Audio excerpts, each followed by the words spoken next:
field day for the heat down there. 1,000 people in the street singing the song and the carrying sign, mostly saying hooray for our side. There's battle lines being drawn. Nobody's right if everybody wrong. Young people sweet in their mind, getting so much resistance from behind. We got to stop the children, what's that sound? Everybody looks, it's going down.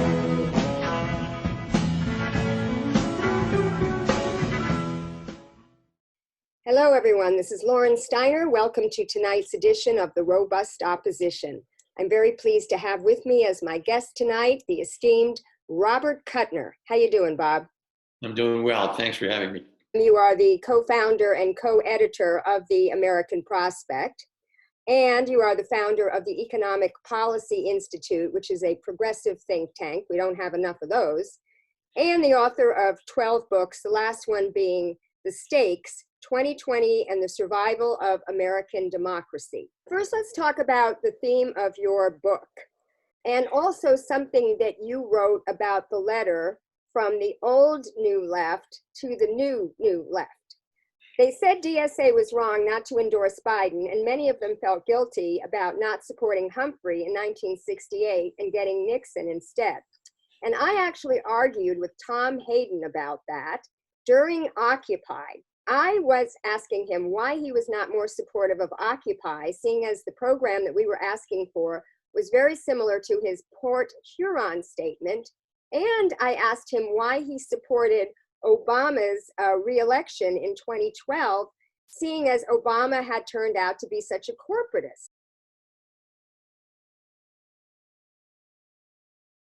I actually identify more with the young kids of DSA, and therefore I see Trump as more of the symptom of the problem than the actual problem itself or the disease. And while I think he is authoritarian for sure, I think calling him fascist is a little bit of a stretch. So tell me why I'm wrong and why you think his election or re-election would be a big threat to democracy. I think he actually is quite close to an aspiring fascist in the sense that he doesn't believe that there are any checks and balances in the American system. He would like to govern as a dictator. He's very offended when anybody challenges his power. Most recently in the firing of various inspectors general. And it's at odds with the entire American tradition of constitutional democracy. He also has, and this is not a word that I use lightly, he also has fascist tendencies in his exhortation of thugs to physically menace people he disagrees with, most recently exhorting stormtrooper types to go after governors in Michigan and other states for ordering social distancing. So I think he's very, very dangerous. And part of my book, The Stakes, is a kind of optimistic story of what could be done if a progressive president got elected. And part of it is a kind of gruesome story of what a second Trump term would look like. Because there are all kinds of things that Trump hasn't quite gotten around to yet. He hasn't quite gotten complete control of the courts. A couple more years, he will do that. He has almost gotten complete control of what Steve Bannon calls the deep state, the administrative state, but he's gaining on it. Trump has now pretty much gained control of the machinery of the state. It's taken him 3.5 years, but he's now got the kind of chief of staff he wants. He's got the attorney general he wants, and he's also out of his mind. So to have somebody who is both authoritarian in his tendencies and psychiatrically unstable at a time when we have this kind of a crisis is really very, very dangerous. And I think if he got 4 more years, what is left of American democracy would go down the drain. I don't think that's even controversial to assert. And in the book, I talk about all the things he could do that he hasn't quite gotten around to do yet. He could get control of the intelligence agencies.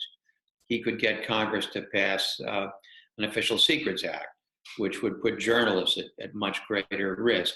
He could persuade the court to repeal or change Times v. Sullivan, which would drastically change the libel laws and make entire media companies financially at risk. So he's done a lot of damage, but we're still a democracy, and we still have the possibility of beating him. And I think the virus is fortunate in that regard, because it's shown up just how crazy he is. And some swing voters who might have been inclined to vote for him, I think, are giving that second thoughts. Now, if you want to talk about the old new left versus the new left, I'm of that generation. I'm one of these people who didn't vote for Hubert Humphrey in 1968. I was a member of SDS. I wasn't a national leader of SDS. So these are my friends. And most of the people who wrote that letter, that open letter that was published in The Nation, telling the kids, the younger new left, that even though Joe Biden is not everything you'd like him to be and is deficient in many respects, if we can get rid of Trump, we have a chance of reclaiming our democracy, and so that has to take priority above everything else. And I wrote a kind of a dissent, a coda to that letter that I published in the American Prospect, and I said, you folks left one thing out. Yeah, at the end of the day, we have to vote for Biden, but in the meantime, we ought to be kicking the stuffings out of him to make sure that he doesn't appoint corporate Wall Street Democrats, that he runs as a progressive, that he governs as a progressive. And even though I can control my vote, I can't control your vote. I can't control the votes of younger people who may be even more disaffected than I am. And the way you are going to get the votes of those younger people is by sounding more like Bernie Sanders or Elizabeth Warren, and less like Larry Summers. So I think I was surprised that many of the people who wrote that letter, many of whom were good friends of mine, did not take the trouble to say, yes, we're going to vote for Biden, but in the meantime, we're going to really press him to run and govern as a progressive. I think it's both and. I don't think it's either or. Okay, well, I don't want to press back too much on this because it could take up the whole show, but I just interviewed Branko Marcetic, who wrote Yesterday's Man, The Case Against Joe Biden. And it was a 90-minute interview because we had to go through 50 years of his history. And this is a man that has not been able to be pushed left. As a matter of fact, he's been more able to be pushed right. His entire record shows that. The only time he even talked like a leftist was when he ran in '72, and the Times were very much leftist. But by 1978, he was already adopting the platform of his Republican counterpart. Now, you even said on September 4th in that book talk, you said that if he gets elected, it will reinfect Trumpism if Biden wins. And then you said, or we will have a more competent version of Trump afterwards. Do you not feel that way anymore? Look, I am not a defender of Joe Biden. I was a passionate, and still am a passionate, supporter of Elizabeth Warren. I hope he puts her on the ticket as vice president. I hope she succeeds him. I hope he doesn't even serve out his first term. It would be better if he somehow came up with a medical excuse for not running and she were the nominee. So I'm not going to be painted into the corner of defending Joe Biden. I'm simply saying that if Joe Biden is the nominee on election day, and it's a choice between Biden and Trump, you kind of have to vote for Biden.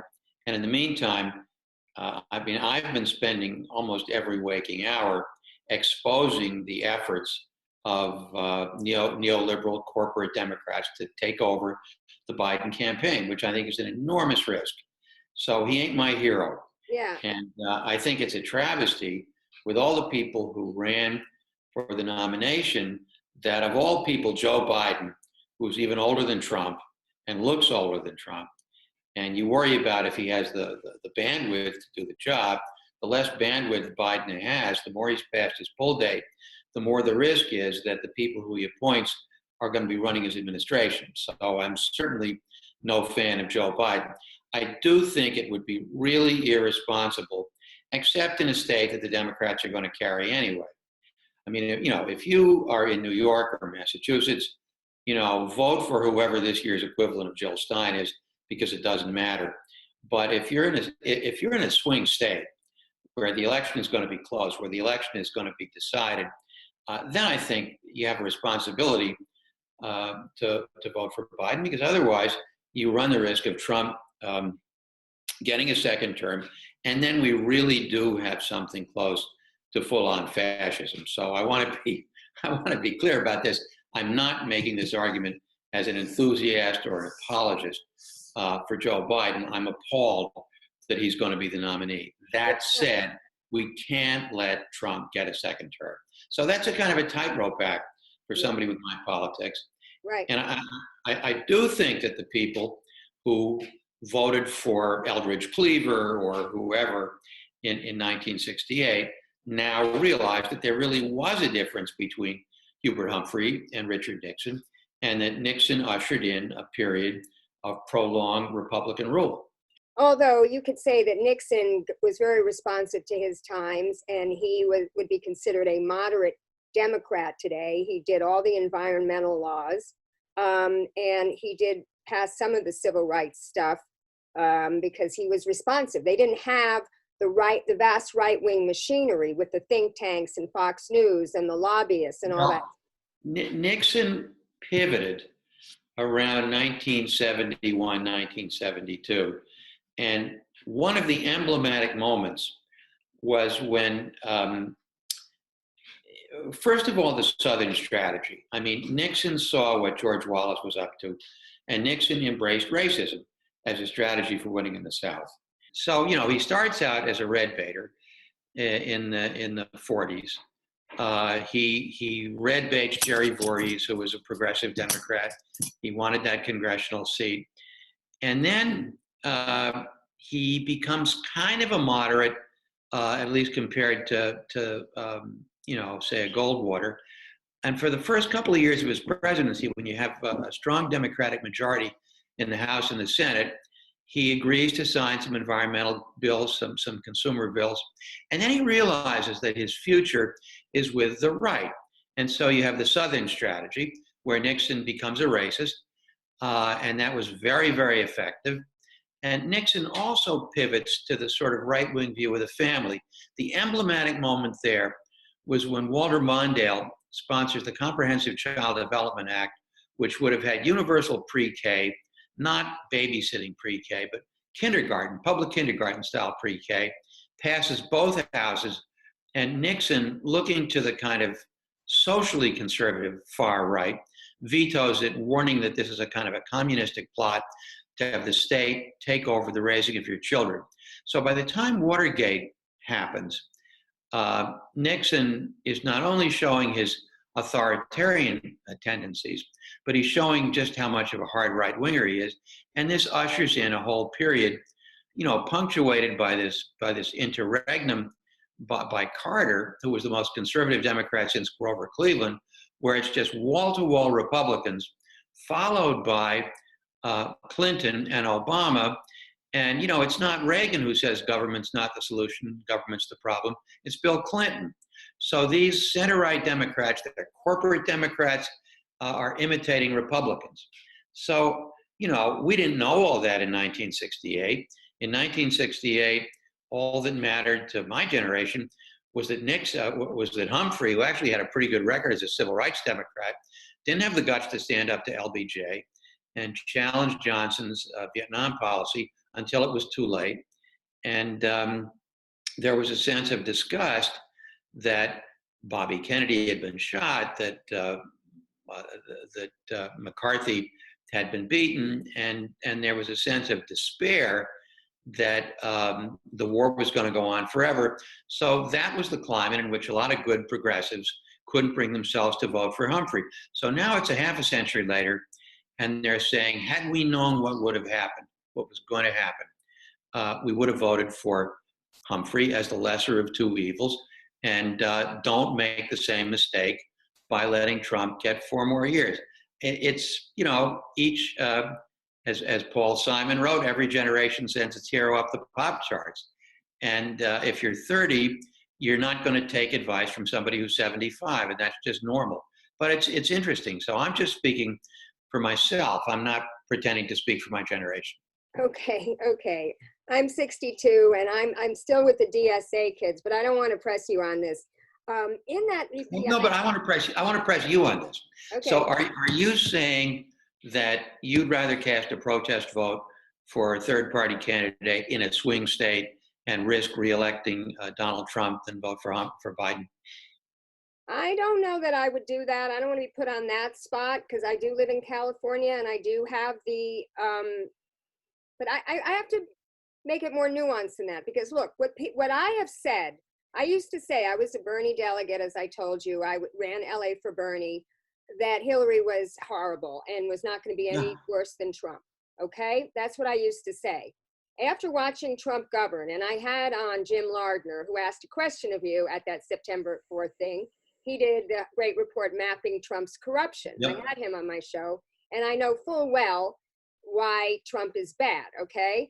And I would have said all those things in the impeachment hearing. If I wanted to get rid of Trump, I would have used those 2 weeks to show the American public all the horrible things that he did to the people and the planet, rather than focus on this garden variety corruption Ukraine thing. So you don't have to tell me about Trump. Now, what I do say is that in the two areas that I think are almost like anything that he does to me is reversible, except in two areas. One is the environment. Once you degrade something, it's very hard to get it back. And once you advance climate change, it's very hard to stop. We've already set things in motion that even if we stopped today, we couldn't stop those things that we set in motion. And then the other thing is the courts. And you referenced the courts before, but I would put to you, having watched the Frontline special, Supreme Revenge, about McConnell's 30-year effort to take over the courts, that this was something that has been in place before Trump, and this has been enabled by the Democrats, who have voted for every single one of Trump's nominees to the lower courts, including Joe Biden, for whom we can thank for Clarence Thomas. And he also approved, Scalia to the earlier court, the Court of Appeals or whatever he was on. So I don't necessarily, and we know Merrick Garland was the Republicans' choice because Obama was so good at that. He was so good at giving the Republicans what he thought they would want. And then they would be like Lucy with the football and Charlie Brown. They would just pull it away. And because it was all about just defeating Obama. The Democrats have been pushovers. And why have the Democrats been pushovers? Well, it's not because they're congenitally weaklings. It's because they're in bed with corporate America. So on some issues, they're certainly better than the Republicans. And they're not as authoritarian. And they're halfway decent on the environment. They're halfway decent on consumer issues. And they're not, I wouldn't call Hillary Clinton, I'd call her a lot of names, but one of them is not a neo-fascist. I think had she been elected, it would have been a continuation of these center-right corporate Democrats. And of course, we need somebody better than that. If you read my book, the book was kind of a thinly disguised brief for Elizabeth Warren. I mean, it said, this is a pivotal moment when it's not enough to elect a Democrat. We have to elect a progressive Democrat. Well, that didn't happen. I mean, Warren, for whatever reasons, didn't. I want to talk about that. Really want to talk about that. Yeah, well, let's talk about it. Okay, because I was part of Draft Warren in 2012. I met with H.A. Goodman, her finance director, offered to host a fundraiser for her in LA. And now she is dead to me. In this September 4th talk, you said, and I quote, "I will be astonished if Biden is still viable in the middle of primary season. I just see all signs that he is going to crater." So obviously that didn't happen. And I would like you to talk about what you see are the number 1, 2, and maybe 3 factors in why that happened. Well, a lot of this has to do with the vagaries of the calendar. So Bernie starts out very, very strong. Elizabeth starts out strong, but I think got into a real tangle, a needless tangle over Medicare for All, where she felt that she needed to back Bernie on Medicare for All so that there wouldn't be any distance between them. And then when she was asked how to pay for it, instead of being very straightforward the way Bernie was, she said, give me a month and I'll figure it out. And that was the beginning of the end. That was just lethal, that she didn't have a good answer for that. And everybody piled on. So then you have the vagaries of the calendar, namely the fact that Super Tuesday and March in general is in states that are where the Democratic primary electorate is heavily African American. And the South Carolina primary was a complete turning point for Biden that allowed him to come back from the dead. I mean, he got all these endorsements and he won big and he was the comeback kid. And all of a sudden, the candidates who were no longer viable started endorsing him. And then this bandwagon effect set in, and he instantaneously becomes the not only the front runner, but the presumed nominee. I have to interrupt you here because you said all of a sudden. This was obvious. Everybody has reported out now that this was after Obama intervened and spoke to all those other candidates and asked them, or suggested very strongly to them, that they drop out and endorse Biden. That was after South Carolina. The first thing that had to happen was he had to win a landslide in South Carolina. And I think there was an Obama halo effect with African American voters, I think, who were willing to look past the fact that his own record on race was terrible. But because he was Obama's vice president, even though Obama didn't explicitly endorse Biden, there was a kind of a wink and a nod, and he wrapped himself in Obama's legacy. And so older voters, black voters in particular, broke very heavily for Obama, and then there were for Biden, and then there were all the endorsements. So, you know, political history is full of turning points that are almost random, that had things broken the other way in a couple of other states, Biden would have been toast. And I think it's very unfortunate because here we are, we're saddled with a nominee who's another one of these corporate Democrats trying to look a little bit more like a progressive, who's 77 years old, who often gets tangled up in his syntax. And if he does win, it will only be because Trump is worse. So yeah, this is what happened. And it was also unfortunate that Warren, who really had a lot of steam going, who impressed a lot of people, who's probably better on race than any white candidate, she got tangled up in this Medicare mess, and the air started going out of her balloon. Now, what's really interesting right now is that Biden needs Warren to try and be his emissary to the progressive community. And the question is, who's playing whom? Is Biden playing Warren, or is Warren playing Biden? And how's that going to work out? If I had to make a guess, by the way, right now, and as you point out, my record for making educated guesses based on that September 4th talk is not all that good. But if I had to make an educated guess, I would bet that Biden succeeds in persuading Michelle Obama to be his running mate. But she doesn't want to do it. No, she doesn't want to do it. But if Biden were to come to her and say, look, Trump for the past 3.5 years has been trying to expunge your husband's legacy, and the future of the country is at stake. And this is how we're going to get a big turnout from women, from African Americans, and you just have to do this for the sake of the country. I think she might do it. And she's not my candidate. I'd rather see Elizabeth Warren be the running mate. But I think of all of the women, and certainly all of the black women who Biden might be comfortable with, Michelle Obama is far and away, he said that in so many words, the one that he'd like to have. Right. Well, let me tell you something. There's a lot of black women that wouldn't accept her. And I forget the name of the woman, but she's a well-known leftist. And she pointed out how Michelle Obama blamed black voters for not coming out in 2016. And they're tired of that. I want to mention something about Elizabeth Warren and race, because you did say that. And I do want to push back on that a little bit. So let me refer to my question. Well, before I talk about the race thing, I want to talk about this because you were talking about the factors. It was definitely the Medicare for All thing that put off a lot of progressives against her. What kept you up at night more than Trump was Bernie and Warren breaking their uneasy truce. You predicted that it wouldn't be Bernie, but it would be his Bernie bros sniping. And I take offense at that. A lot of Bernie bros do, because they think of it as a racist and sexist trope, because more women, more young people, and more people of color supported Bernie. Rebecca Traister, who, by the way, had the term Obama boys in 2008, it was the 2008 version of the Bernie bros. And it's just a disparaging thing to say about people that avidly support Bernie. But that said, you said— Can I just defend myself for a minute? Yeah. So Bernie himself was trying very hard to prevent the inevitable rivalry between himself and Elizabeth Warren, who were longtime allies, from becoming ugly.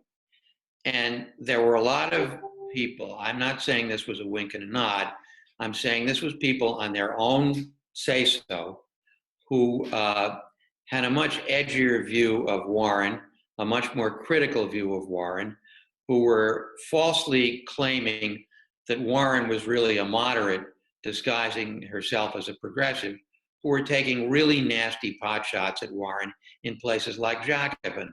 That's what I was referring to. Now, Okay. Bernie bro— I know those people. I know those people. I know those people. I know those people too. Yeah. And I take your point that Bernie bro can be used as a term of embarrassment, but I stand my ground on the fact that a lot of people who were Bernie supporters really went overboard on trashing Warren in a way that wasn't helpful. Well, let me just speak for myself, because even though I started, doubting her with the Medicare for All thing, and I agree with what you said, she should have just said you pay for it with taxes. Yeah. But what really turned me against her was, you're not going to convince me that she didn't leak that private conversation that they had a year later, because even Sean Sullivan, who was no friendly Bernie reporter, wrote about that in the Washington Post, and no other outlet amplified that, in which he said 2 of the 4 people who were privy to that conversation confirmed Bernie's account of it. So she leaked that he said that a woman could not be president. And then you also can't convince me that she didn't realize that that Mike was hot when she went up to him and said, and she didn't take his extended hand and said, "You called me a liar" on national TV. So as far as I'm concerned, she was the one who fired the shot across the bow from which there could be no return. No return of any progressive. I don't care how much Evan Weber, the political director from the Sunrise Movement, wants to tout her, or whether Norman Solomon's group, Roots Action, writes this letter that he should appoint Warren. I'm telling you that real progressives are not going to support her because they think that she betrayed Bernie. And it's also evidenced by the fact that when she did drop out, she did not endorse Bernie, who was the progressive one still standing. And she did not do that because her political career and being Biden's vice president is more important to her than getting these policies passed. And finally, she, and Bernie did too, and I fault him for this, voted for all 4 corporate bailouts. So what are you saying? If Biden makes her his running mate, that's a bad thing? I mean, in the real world, there are lesser evils. In the real world, there aren't absolutes. And I would be thrilled if Elizabeth Warren were Biden's running mate. I mean, I share some of your criticisms of her. I think if she did make that leak, and the circumstantial evidence is that she probably did, that was a crappy thing to do. But come on, I mean, name me a politician who's perfect. Well, I agree with you there. I want to go into the race thing because I think that's a really important point that you made. And I was only recently educated because I used to think like you did about the— I must be a goddamn fool then. the class race narrative. And you were talking about Demos, had a good analysis of that. You said in that book talk that you thought, and I quote, "Warren is better at narrating the connection between the lived lives of ordinary people," and then, quote, "Warren will keep gaining, eventually overtaking Bernie." And that didn't happen. And in fact, Warren did better with people who were wealthier, who had more education, and who were whiter than Bernie, and also the young people that I mentioned. And in your blog post where you talked about the race class narrative, you said Warren knows how to intuitively speak to that. Well, this older African-American friend of mine who was, he's retired now, but he was the legislative assistant to a pretty well-known Black elected official here in the state of California, had breakfast with me, and he told me, because I kept trying to say, Bernie why are you supporting, whoever he was supporting at the time. He was a Bernie person, but he kept challenging me. It's like, Bernie marched in the civil rights movement. He got arrested being chained to a Black woman. His racial justice platform is excellent, all this sort of stuff. And he said to me, what you think that we don't know what Bernie's platform is? You don't think that we know what his record is? It's not a matter of that. What Black people think is that no one is going to let him get elected if he wants to help us. And we're pragmatic. We're going to vote for the most electable person. Because I also thought it was older Black people, being naive or, just liking him because he was Obama's vice president. But this is what this guy told me. And I thought it was so poignant and profound at the same time, that it was just really a matter of electability. And they didn't think that people were going to elect Bernie because he cared too much about the people and what he was going to do for the ordinary people. Well, I certainly think that some Black voters support Biden because they think he's more electable. I don't want to get into an argument about how much Black support Bernie has and how much Black support Elizabeth has. I think both of them are much better than your average white politician on race. I'll just leave it at that. Yeah. All right, well, let's go into the next subject, which was going to be the first subject, the main subject, which is the economy and how it's going to affect the election. Because in that article that I sent you from Bloomberg, BlackRock's Larry Fink is predicting that the corporate tax rate will have to be raised from 21% to 29%. Oh my. A record 20 million unemployment claims were filed in April. The Society for Human Resources Management predicts 52% of small businesses, the engine of our economy, will be shuttered within 6 months. So I'm wondering, this is what you're the expert on, what do you predict the economy will look like in November? And if it's as bad as these predictions, do you believe, like Bill Clinton said, it's the economy, stupid, that Trump is going to lose no matter who runs against him? Well, I do think the economy is going to be catastrophic. I mean, I think people all along have understated just how bad this is going to be for the economy.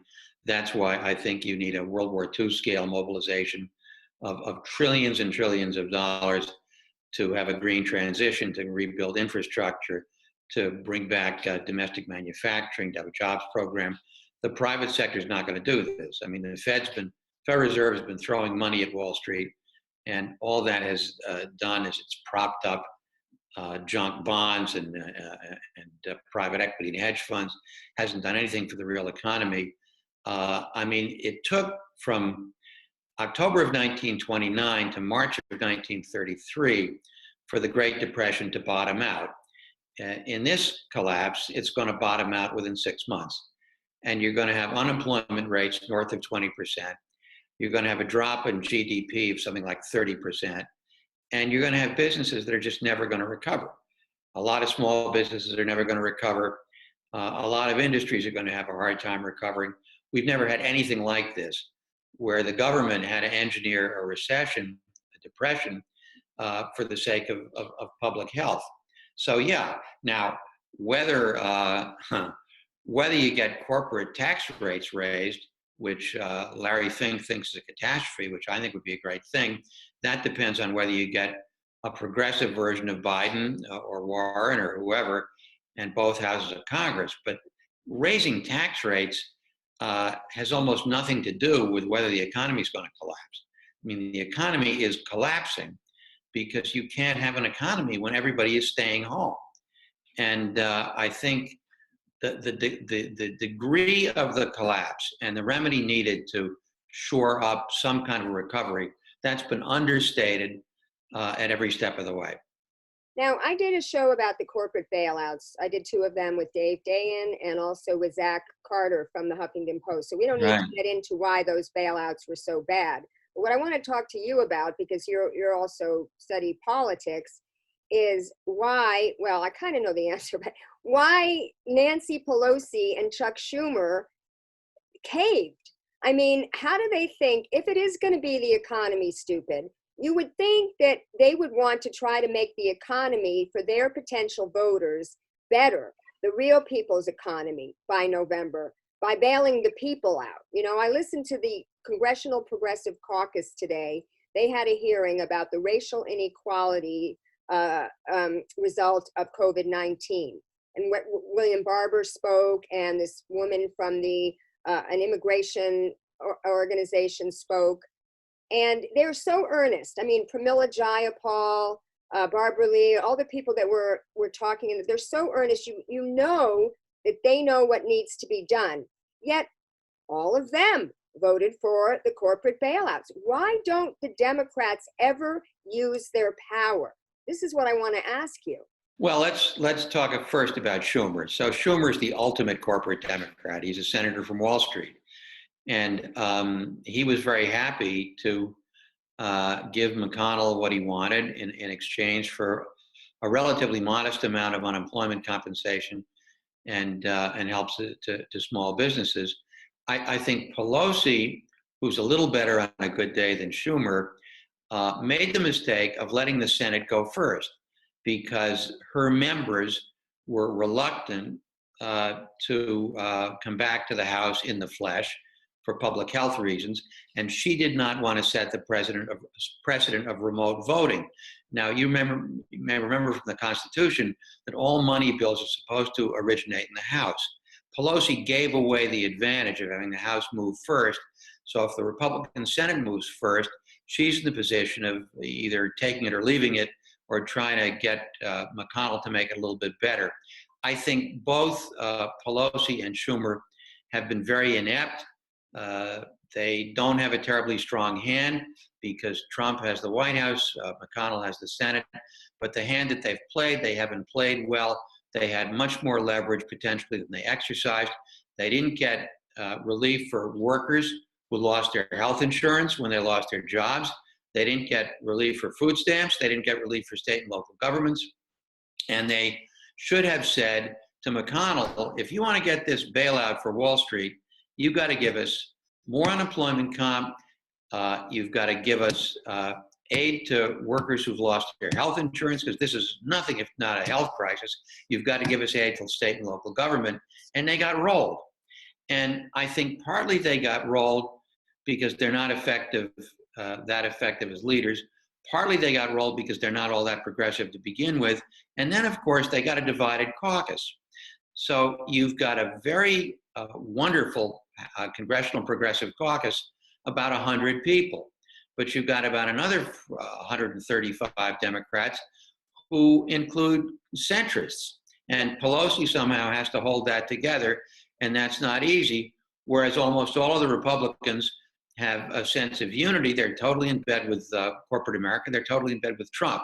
So in fairness to the Democrats, they've got a divided party. And if you've got 100 real progressives in a House that has 435 people, it's kind of tough to get traction.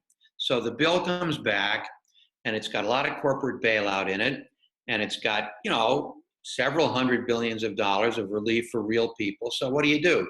You could cast a protest vote, or you could vote for it on the ground that at least it's delivering some help to some people. That's a tough vote.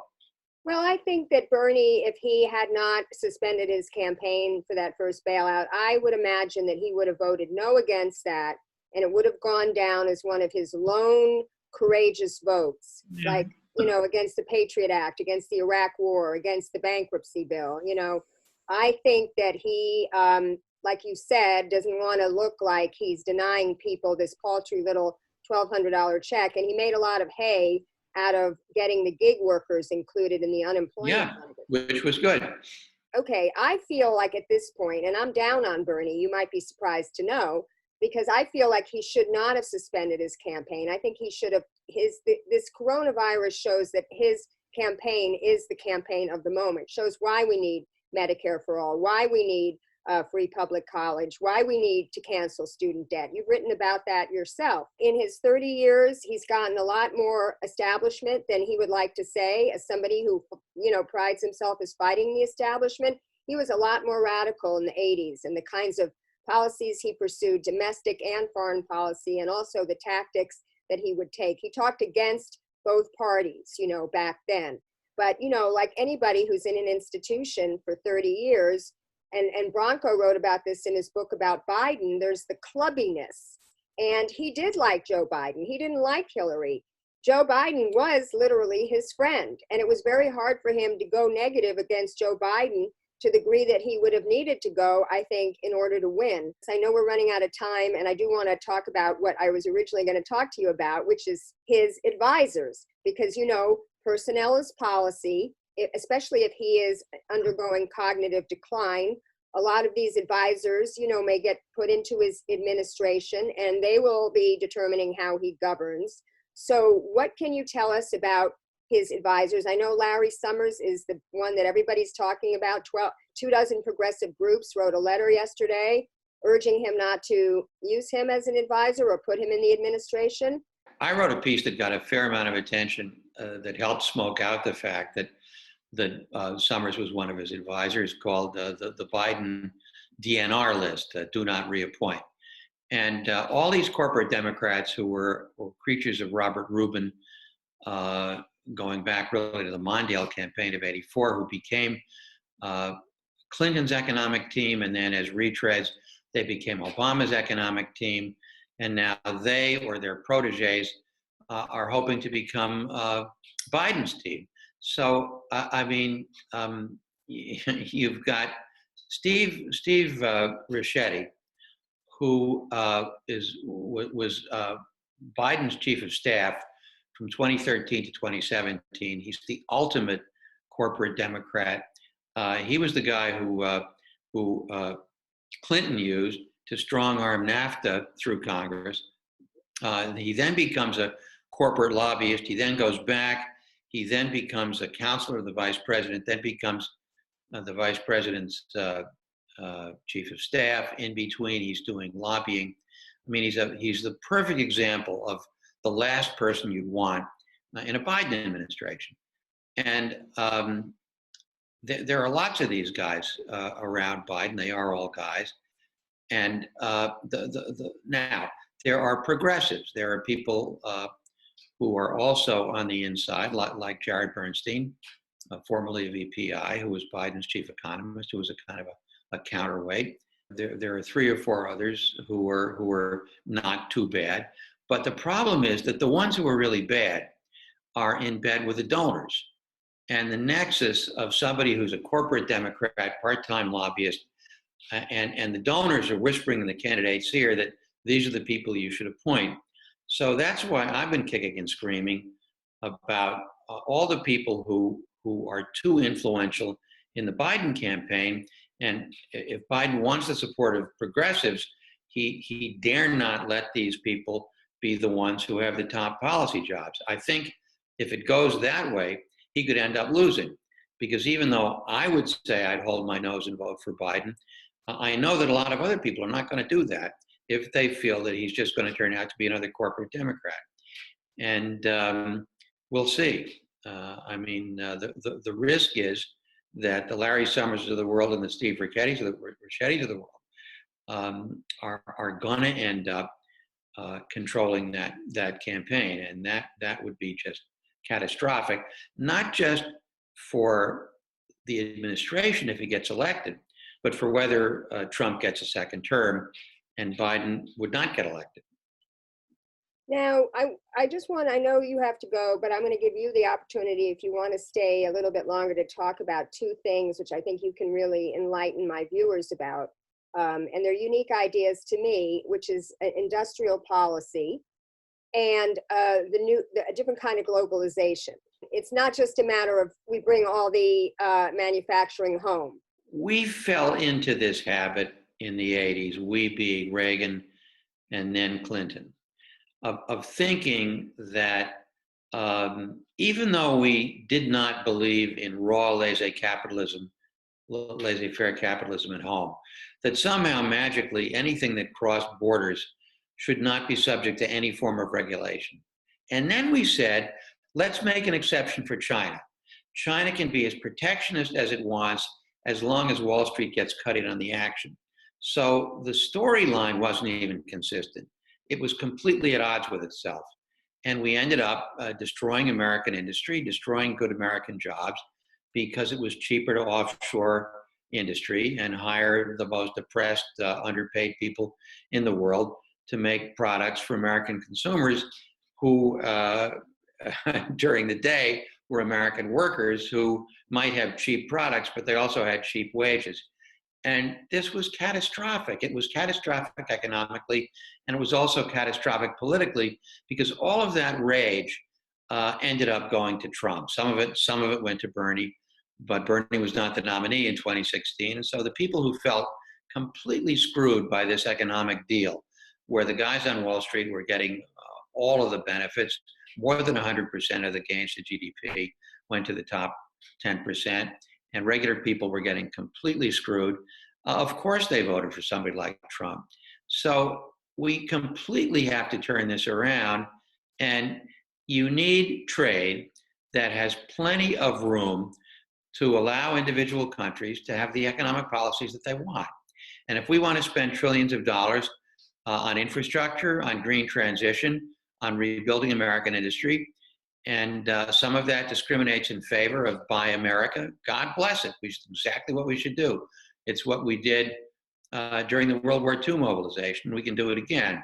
So the connection between industrial policy, deciding that you can make things in America again, that it's okay to target industries that we want to bring back, like high-speed rail or solar energy, or you name it, any of the advanced technologies where China's eating our lunch. It's okay to do that. It's necessary to do that. We shouldn't think that we're sinning against some kind of idealized conception of laissez-faire economics that we don't even believe in as a recipe for how to run a domestic economy. And so a revised conception of trade, a revised conception of globalization, and giving ourselves permission to have an industrial policy, these two things go hand in hand. Okay, thank you so much. I really appreciate it. Good night. Yep. Thank you for having me.